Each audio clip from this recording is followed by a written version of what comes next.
Thank you for taking the time to join us today. My name is Sarah Eves. I work in the Policy and Planning Department at the Housing Authority.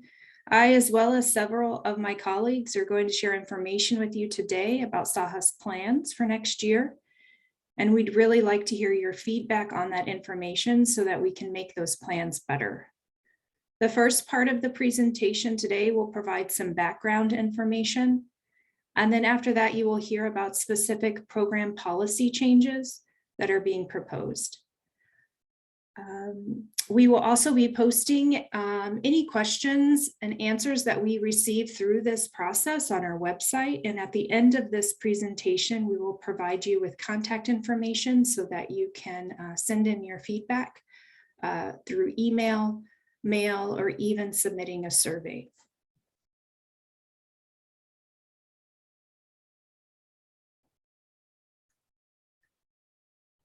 As I mentioned, these first couple of slides are background. This is the planning context for today's meetings. The organization describes its 5-year long-term goals through its strategic plan. Every year, we update our annual plans to make sure that we're in alignment with those long-term plans. Today, we're going to be focusing on proposed updates to a series of plans, including the MTW Plan, the ACOP, which covers public housing, the admin plan, which covers our assisted housing programs, and the FSS action plan, which is specific to our family self-sufficiency program. In addition to these plans, the agency also revisits and updates plans for expansion and preservation of housing units that we own and operate. And we do this through an asset management plan and a capital fund program plan. An overview of the moving to work designation. MTW allows the organization to work differently than other public housing authorities.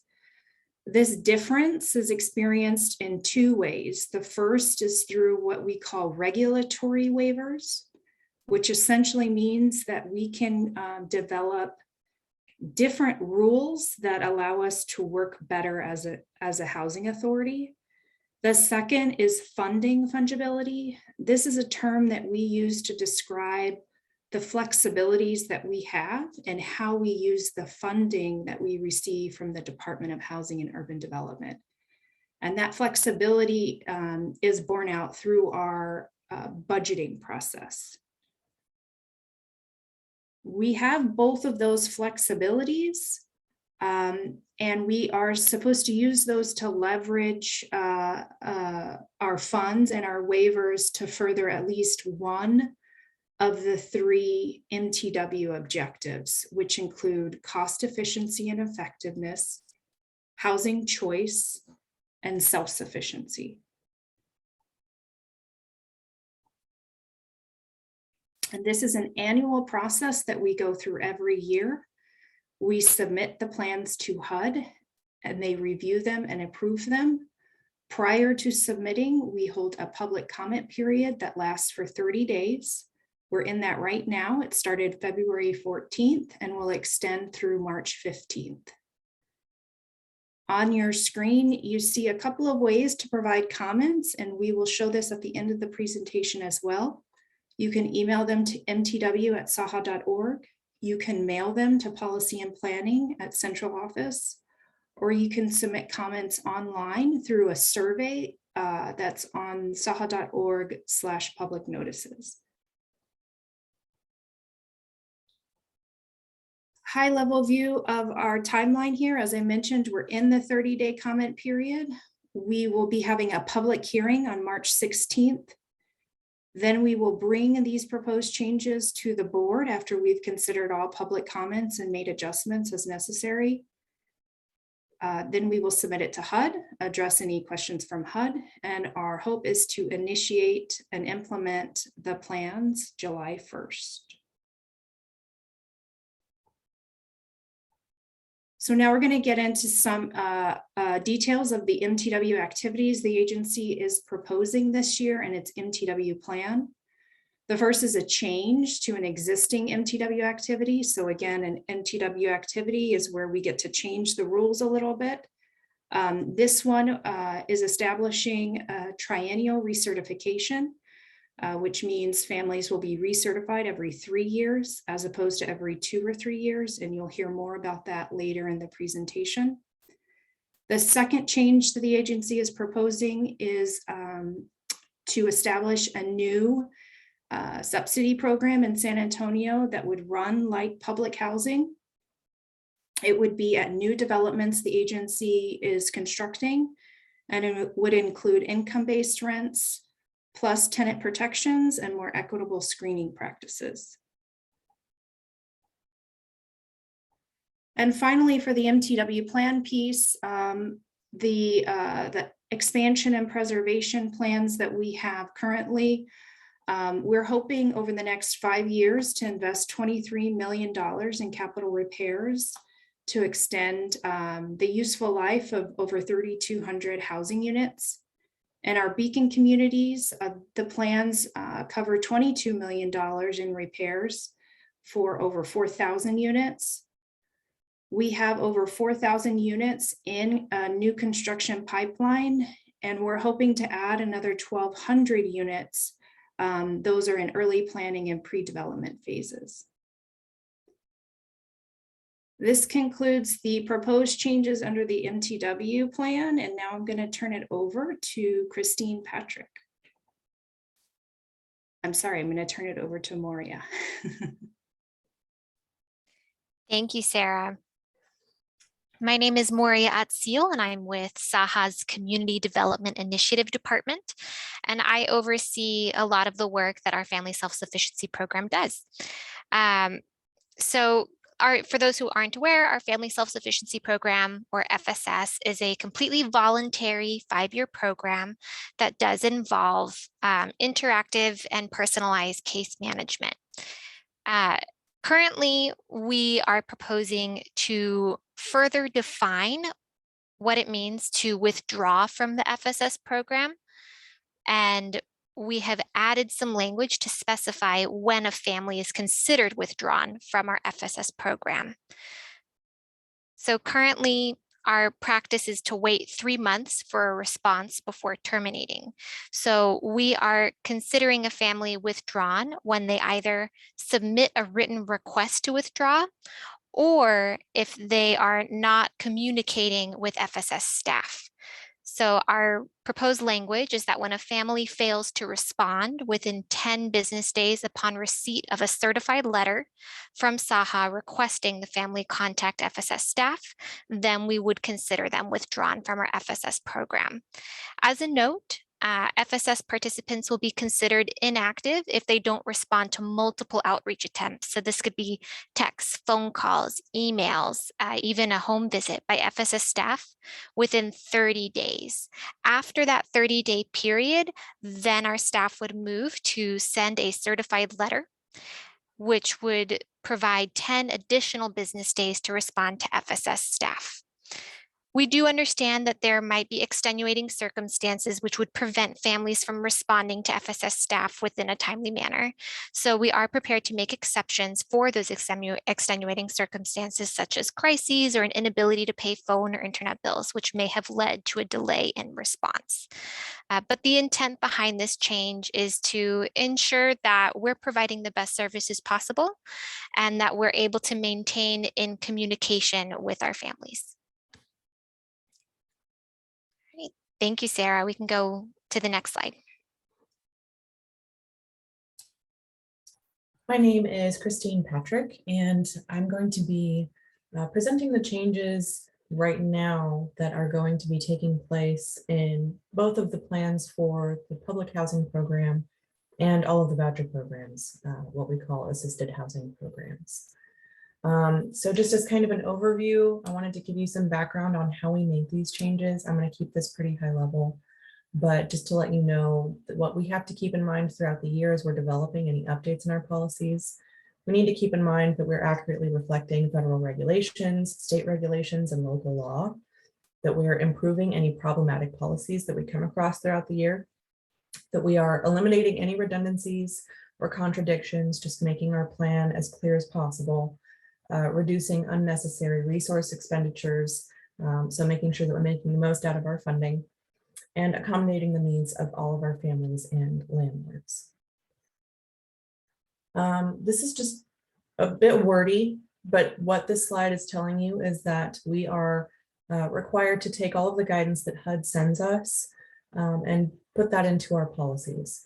So HUD sends out guidelines through the Code of Federal Regulations, or CFRs, and also through PIH notices. So we take all of that guidance and translate that into our policy plans.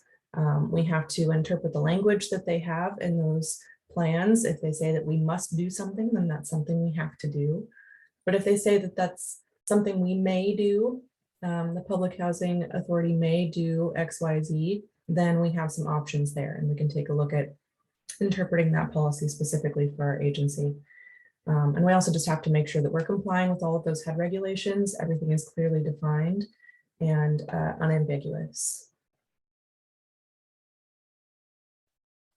This is an example of how the policy shows up in our plans. Everything that's on a white background is coming straight from HUD. That's going to be HUD regulations or guidance we've received from them. And anything that's on a colored background is policy that we have developed specifically for our agency. It shows up blue in our administrative plan for all the voucher programs, and it'll be on a purple background for the public housing program in the ACOP, or admissions and continued occupancy policy.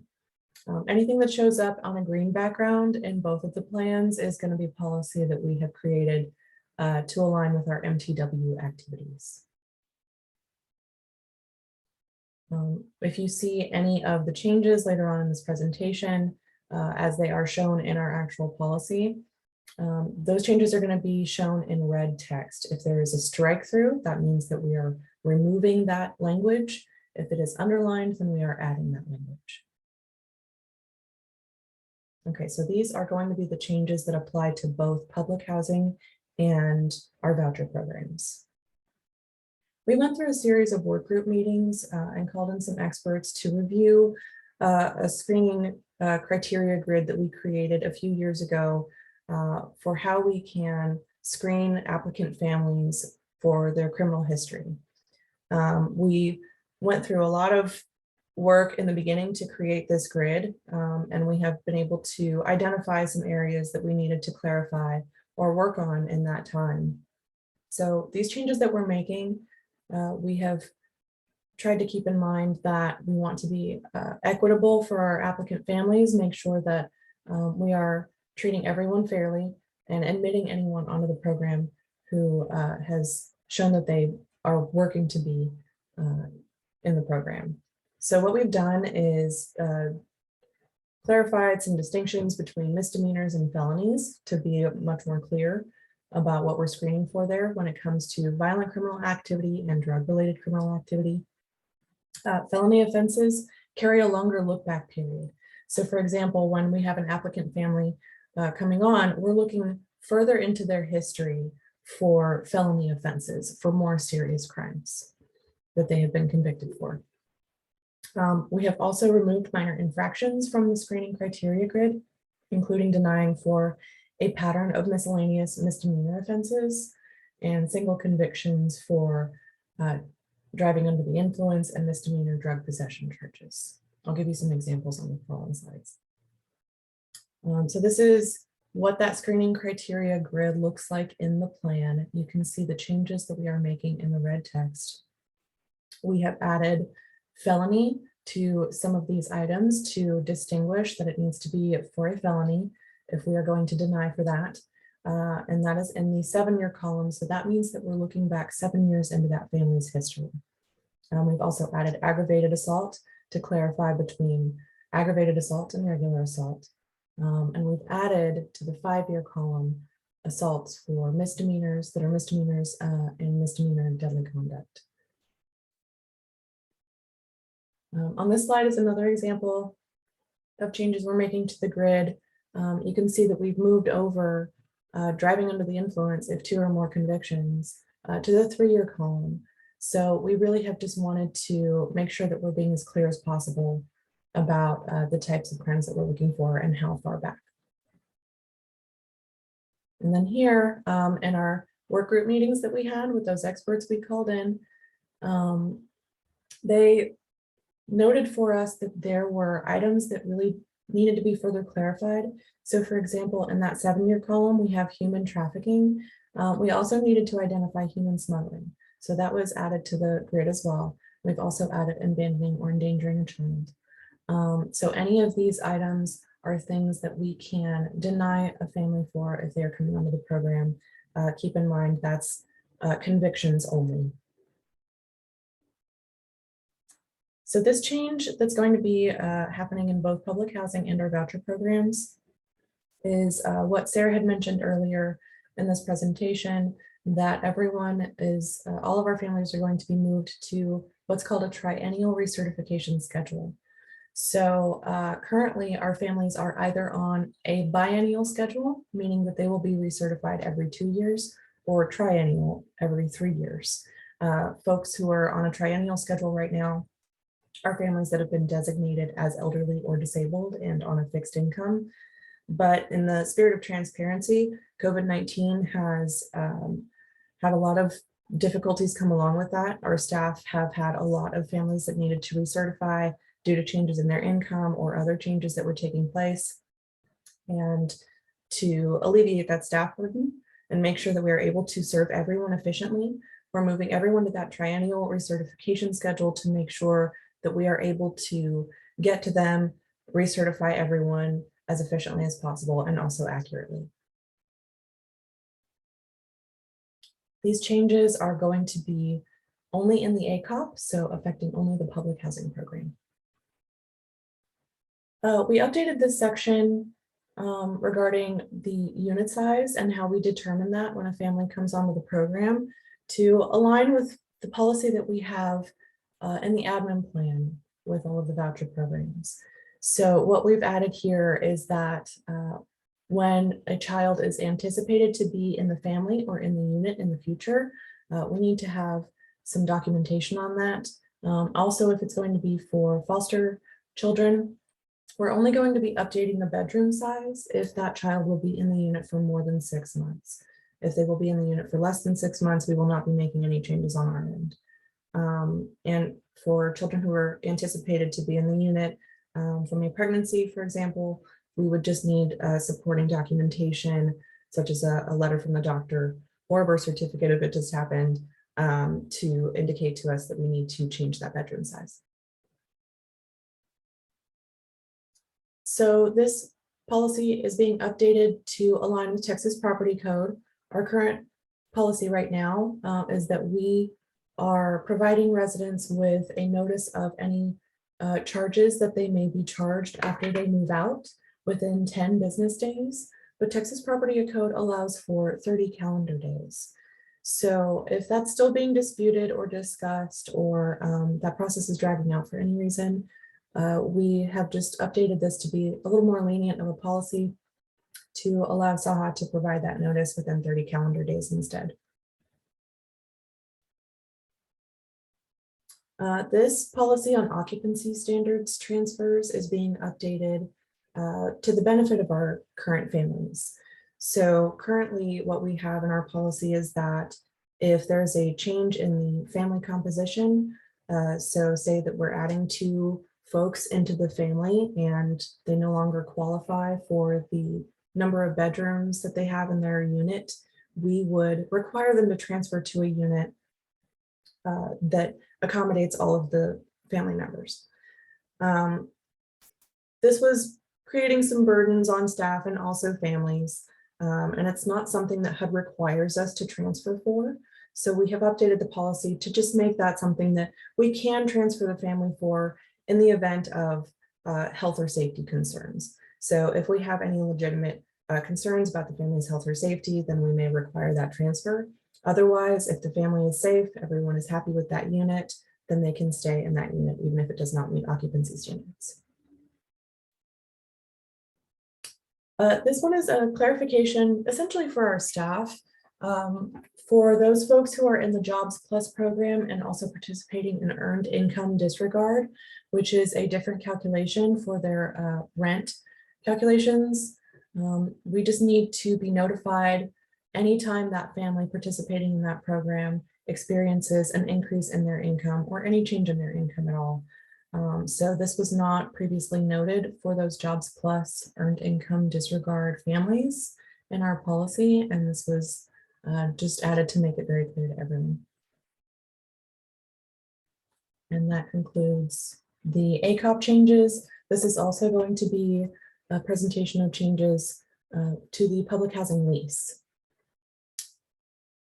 So what we've added to the lease is just a clarification. This is already being followed by property staff, but families are not allowed to have garage sales or yard sales out of your unit at the properties.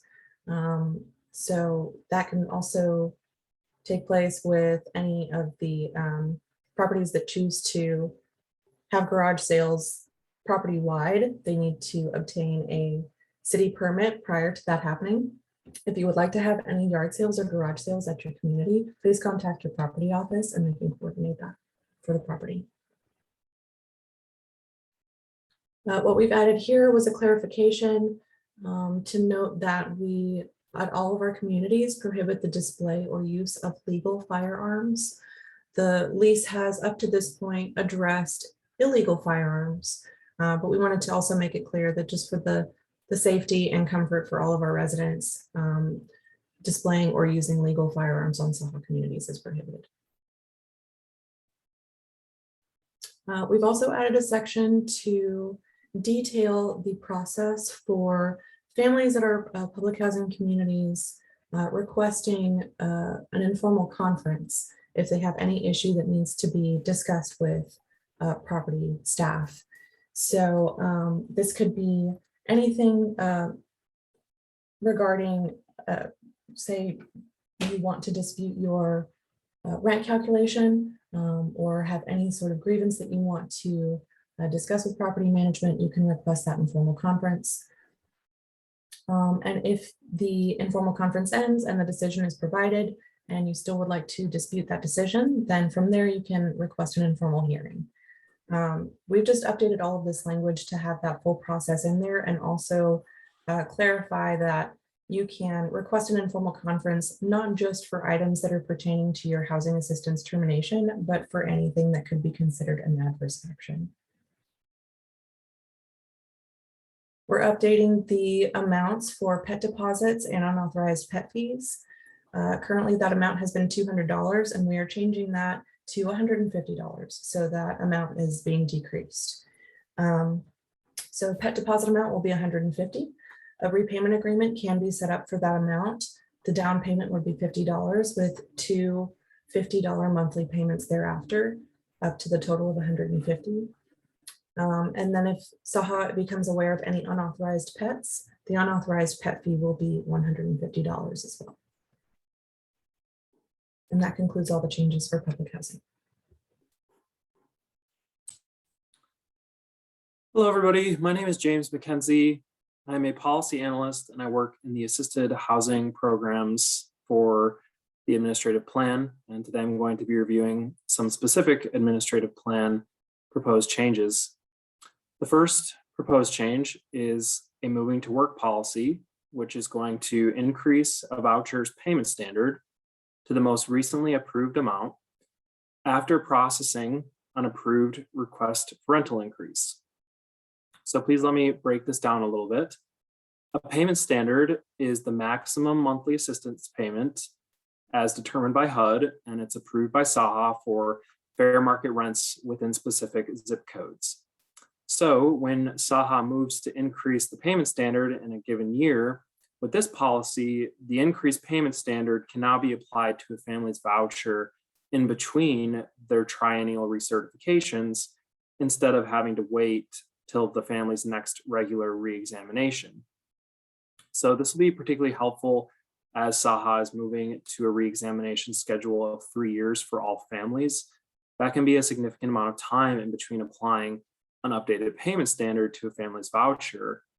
And therefore, this policy will help ensure that the most recent payment standard is going to be applied to the family's voucher if the rent is increasing. Next slide, please. And here you can see the language and how it's written in the administrative plan. Again, please note that the new payment standard will be applied at the time of a rental increase. Next slide, please. In order to move Saha towards being a more digitally literate agency, particularly in the era of COVID-19, language is added in the admin plan to specify that the agency will accept clear and legible photos or digital scans of original documents. Saha can also continue to accommodate non-digital submissions of documents for those who wish to provide the original paper versions in the office. Next slide, please. And another thing to note in the policy that Saha can still request to see the original document for verification if for some reason the photo wasn't legible or clear and we need to verify it. Next slide, please. Saha is moving to eliminate the landlord self-certification for inspections policy. The current policy allows for landlords to self-certify non-life-threatening housing quality standard deficiencies up to 5 items, and then have those 5 items signed off by the landlord and tenant for completion. However, moving forward, Saha is going to eliminate this policy. They will continue to notify the landlord and the tenant of any housing quality standard deficiencies. Then they would follow up with a specific amount of time to make the corrections. For a non-life-threatening item, it's generally no more than 30 days given. And then the Saha inspector will follow up with an in-person inspection. Next slide, please. To show some of the extra time that's being processed for the current policy, this is a slide that shows that the landlords can self-certify for non-life-threatening conditions up to 5 items. And then if that's not completed, a Saha inspector has to come back out to the unit and do a follow-up inspection within 7 days after the deadline. So that's continuing a longer process for the inspections than needed. Next slide. Additionally, the current policy permits Saha to conduct a quality control inspection, which is also adding additional need for going out to verify the landlord self-certifications and make sure that they were completed satisfactorily. Next slide, please. And the current policy allowed for Saha to provide approved extensions of self-certifications if for whatever reason there were less than 2 HQS deficiencies remaining to correct, which would give the landlord an additional 7 days to verify the remaining 2 items instead of having a contract termination if they didn't complete them the first time around. Next slide, please. The next proposed policy has to do with our mod rehab program. The mod rehab program applies to a small subset of Saha's voucher programs, and it's for select units at La Posada del Rey, the Plaza, Prospect Hill, which is a senior property, Stratford, and Sorrento Apartments.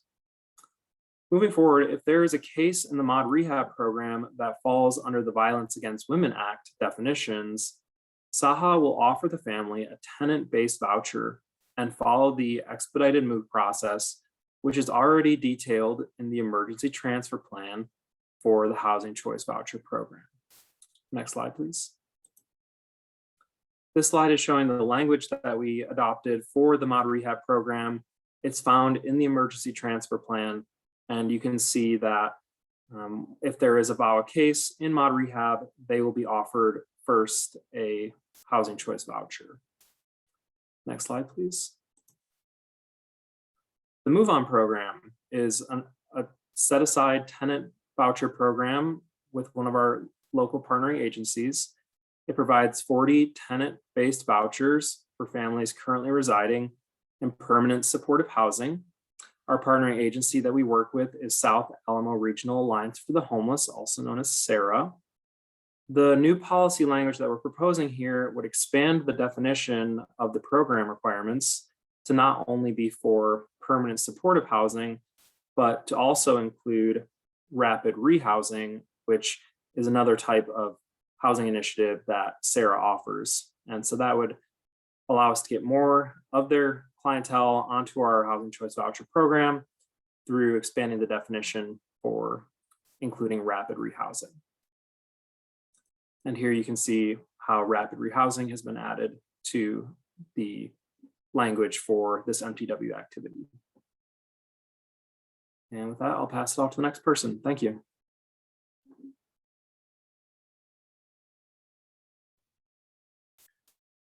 All right, so you have heard about the proposed changes that SAHA has put in their plans for next year. I want to skip ahead one slide and then I'll come back to this one. All of this information that we shared with you today is on our website right now. You can go to saha.org public notices. You will see each plan's summary revision documents on there, as well as an online form, a survey that you can fill out. In addition, you can sign up for public comment, which is going to be taking place on March 16th at 12:30 p.m. So what are our next steps? As I mentioned at the top of the hour, it's an annual process that starts in February and stretches through July. We're currently in our comment period right now. It ends on the 15th, and then we have a public hearing on the 16th of March. On April 6th, we'll bring the final proposal to our Board of Commissioners for approval. And on the 15th, we'll submit it to HUD. In May and June, we'll work with HUD to address any issues or questions they may have. And our goal is to implement these new changes, policies in July at the start of our fiscal year. You can submit comments, concerns, any feedback you have on any of this information to mtw@saha.org. Or you can go to the website that I shared with you and submit a form.